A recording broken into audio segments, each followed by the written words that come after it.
আপোনালোকে যিটো উদ্যোগ লৈছে এইটো মানে আমাৰ কাৰণে এটা বহুত ডাঙৰ সৌভাগ্য এই ছোৱালীজনীক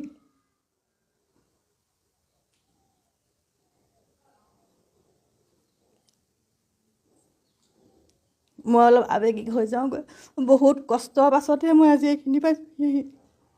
তাইক জন্ম দিয়াৰ পাছত এনেকুৱা অৱস্থা হৈছিল মই কোনফালে যাম কাৰ পৰা সহায় ল'ম কেনেকৈ ভাল কৰিম ক'ত নিলে তাই ঠিক হ'ব এনেকৈ বিভিন্ন জেগাত ঘূৰি মেলি বহুত ডক্তৰক দেখুৱাই কৰি লোৱাৰ পাছতো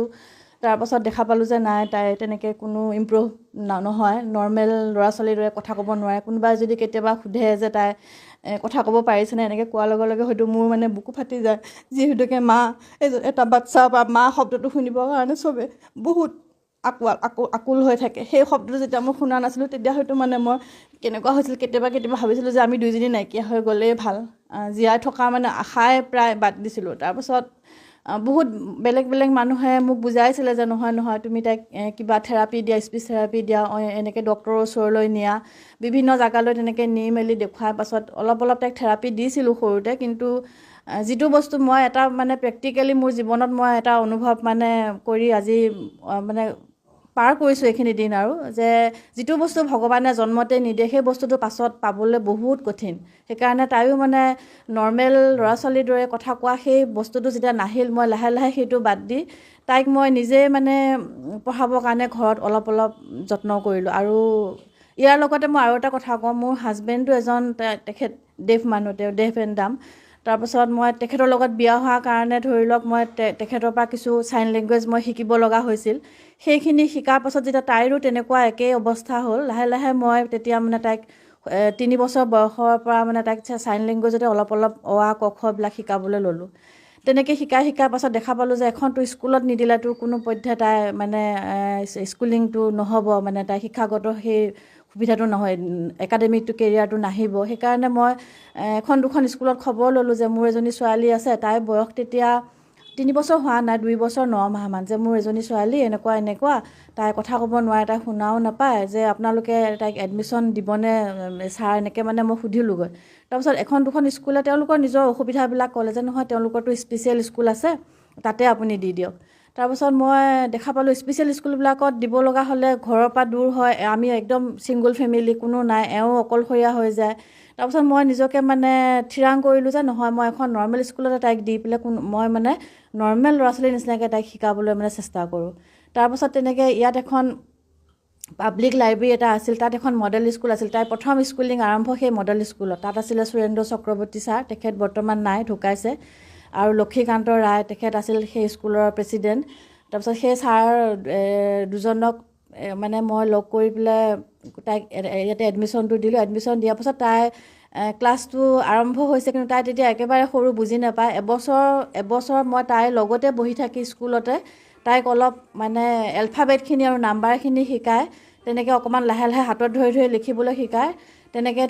এটা বছৰ পাৰ হোৱাৰ পাছত লাহে মেডামসকলেও মানে তাইক বুজি পোৱা হৈ আহিল কাৰণ তেওঁলোকৰ টেকনিকেলি একো মানে সেই চাইন লেংগুৱেজৰ বিভাগত তেওঁলোকৰ কোনো শিক্ষা নাছিলে সেইকাৰণে তেওঁলোকে কৈছিলে বাইদেউ আমি কেনেকৈ শিকাম মই কৈছিলোঁ যে নহয় মই থাকিম আপোনালোকে টেনশ্যন ল'ব নালাগে মই যিখিনি পাৰোঁ শিকাম খালি আপোনালোকে তাইক বহিবৰ কাৰণে অকণমান সুবিধা দিয়ক এনেকৈ কৰাৰ পাছত সেইখন স্কুলত তাইক UKG-লৈকে পঢ়িল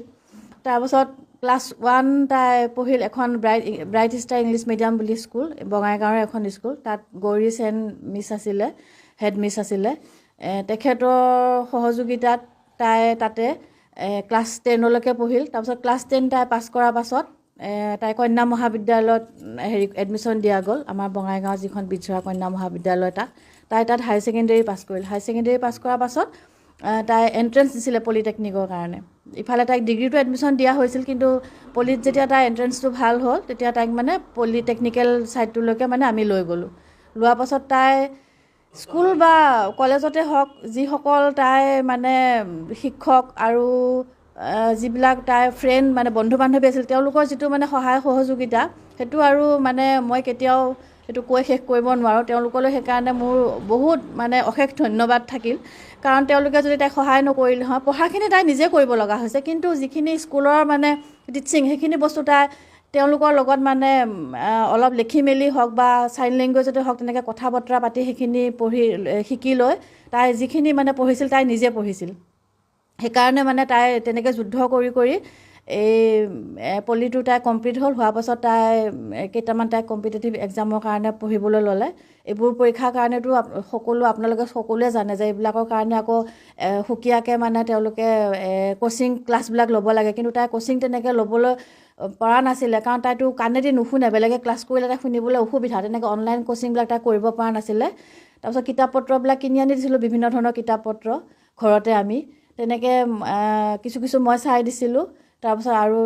তাইৰ ভাইটি তেওঁ লাহে লাহে ডাঙৰ হ'ল তেওঁ কিছু বস্তু মানে নিজে বুজি তাইক অলপ মানে এইখিনি পঢ়া এনেকৈ শিকাই মেলি দিলে আৰু এনেকৈ তাই মানে এই APSCটো এবাৰ প্ৰথম মানে তাই দিছিলে এইটোতো তাই ছাকচেছ হ'ল হোৱাৰ পাছত এতিয়া ধৰি লওক তাই চাকৰি হৈছে আৰু এই হোৱাৰ প্ৰায় সমাগত এতিয়া আহি পোৱা নাই এপইণ্টমেণ্টটো হ'ব আৰু এই অলপ দিনৰ ভিতৰতে এইখিনিৰ কাৰণে মানে বহুত কষ্টৰ ফলত আৰু বহুত ষ্ট্ৰাগলৰ পাছতহে তাই এইখিনি মানে কৃতকাৰ্যতা আহিছে ইয়াৰ কাৰণে স্কুলৰ শিক্ষাগুৰু আৰু মোৰ ঘৰৰ মানে ধৰি লওক পৰিয়াল তাৰ অলপ ওচৰ চুবুৰীয়া এই সকলো আছে তাৰপাছত আকৌ বিশেষকৈ মই মানে বহুত কষ্ট কৰিছিলোঁ কাৰণ তাইক মোৰ এটা মানে জীৱনৰ এটা এইটো কি বুলি ক'ম এইটো মানে বহুত আশা আৰু এটা চেলেঞ্জ আছিলে যে মানে মই তাইক কিবাকৈ মানুহ মই কৰিবই লাগিব সেইকাৰণে মই বহুত কষ্ট কৰি আৰু তাইৰো খুব চেষ্টা আছিলে চেষ্টাৰ কাৰণে তাই যে এইখিনি কৃতকাৰ্যতা হয় এইখিনি ভগৱানৰ আশীৰ্বাদটো সদায় লাগিবই ভগৱানৰো আশীৰ্বাদ আছে আৰু তাইৰ চেষ্টা এইখিনি মূলতে মানে আহি পেলাই তাই আজি এইখিনি উপনীত হৈছেহি আহি পেলাই আৰু যাতে ভৱিষ্যতে ভাল হয় আপোনালোকে সকলোৱে আশীৰ্বাদ কৰিব আৰু মই আৰু এটা কথা কওঁ আমাৰ সমাজত এই ল'ৰা ছোৱালীখিনিক ধৰি লওক মানুহে সদায় অৱহেলাই কৰে কিন্তু মই এজনী মা আৰু মই এওঁলোকৰ মানে সংগঠনত ময়ো জড়িত কাৰণ মোৰ হাজবেণ্ড যিহেতুকে তেনেকুৱা এইখিনি মানুহৰ প্ৰতি মোৰ সদায় দয়া এটা আছে সকলো পেৰেণ্টছলৈকে মানে মই এটা মাক দেউতাকলৈ মই এটা অনুৰোধ কৰোঁ যে এনেকুৱা ল'ৰা ছোৱালী জন্ম হ'লেও কোনেও যাতে অৱহেলা নকৰি তেওঁলোকক কেনেকৈ মানে শিক্ষাটো দিয়াব আৰু শিক্ষা দিয়াৰ পাছত কিন্তু তেওঁলোকৰ কাৰণে চৰকাৰে বিভিন্ন সুবিধা ৰাখিছে সেই বস্তুখিনি কেনেকৈ ল'ব সেই দিশটো তেওঁলোকে মাক দেউতাক হিচাপে মানে অলপ যদি গাইড কৰি মানে আগুৱাই লৈ যায় সিহঁতৰো জীৱনবিলাক ভালেই হ'ব বুলি মই আশা কৰোঁ সেইকাৰণে সকলোলৈকে মোৰ মানে এটা অনুৰোধ মানে তেওঁলোকক যাতে অৱহেলা কোনেও নকৰে সমাজত তেওঁলোকৰো মানুহ হিচাপে জীয়াই থকা অধিকাৰ আছে সমানে সকলো সুযোগ সুবিধা পোৱাৰ অধিকাৰ আছে এইখিনিৰ কাৰণে সকলোৱে যাতে সহায় সহযোগ কৰে স্কুলৰ পৰা হওক নাইবা অন্যান্য যিবিলাক আমাৰ ধৰি লওক সংগঠনবিলাক আছে বা ব্যক্তিবিলাক আছে ভাল জনা বুজা কিবা এটা যদি দিহা পৰামৰ্শ ল'বলৈ যায় ভালকৈ সিহঁতক যে এইকেইটা ক'বলৈ নোৱাৰে সিহঁতক কি ক'ম এনেকৈ বুলি নাভাবি পেলাই অন্ততঃ লিখি মেলি হ'লেও যদি অলপ সহায় কৰে সিহঁতে আৰু আগুৱাই যাব বুলি মই ভাবোঁ আপোনালোকে সকলোৱে সহযোগ কৰিব বুলি মোৰ আশা থাকিল তাৰমানে সেইটোকে মই ক'লোঁ আৰু মোৰ মানে যিটো নিজৰ অভিজ্ঞতা সেইফালৰ পৰা এইখিনিকে ক'বলগীয়া মোৰ